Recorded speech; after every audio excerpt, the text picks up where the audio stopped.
Hello అండి. బాగున్నారా? ఈ ద్రాక్ష పందిరి ఉంది కదా, ఇంటి ముందర ఎట్లా పెరిగిందో చూసారా? ఆ పక్కన సీతాఫలం ఉంది కదా, దాన్ని ఇట్లా లాగేసుకుంటుంది అనమాట. చూసారా, మంచి సైజ్ వచ్చాయన్నమాట.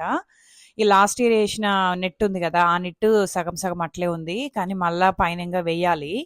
లేకపోతే ఇంకొంచెం పెద్దగా కాగానే మొదలు పెడతాయి అన్నమాట పిట్టలు. మొదలుపెట్టి తినడం తినడం ఇంకా తెలియకుండానే అయిపోయేస్తాయి అనమాట. ఎట్లా తింటాయో తెలియదండి. పిట్టలు చూడ్డానికి ఇంత ఉంటాయి కానీ అవి తింటూనే ఉంటాయి అనమాట. కొంచెం తక్కువ పడ్డాయిలే ఈసారి అన్నట్టుగా అనిపించింది ఒక ఫ్యూ వీక్స్ ముందు చూస్తే. కానీ ఇప్పుడు ఈ సైజుకి చూస్తే చూసారా, మంచి సైజు. ఇంకా లాస్ట్ ఇయర్ కంటే ఎక్కువగానే ఉన్నట్టే అనిపించినాయి. చేద్దాము, కొన్ని తీసేస్తే కనుక కొంచెం ఉన్న వరకు బలంగా వస్తాయని అనిపిస్తుంది, కానీ మళ్ళా ఇప్పుడు ఇట్లా సైజులో ఉన్న వాటిని తీసి పారేయాలంటే ప్రాణం ఒప్పదనమాట, మనసు ఒప్పదు. ఆ, మా అమ్మ అయితే రోజు చూస్తా ఉందన్నమాట, ఎప్పుడు పండుతాయి ఎప్పుడు పండుతాయి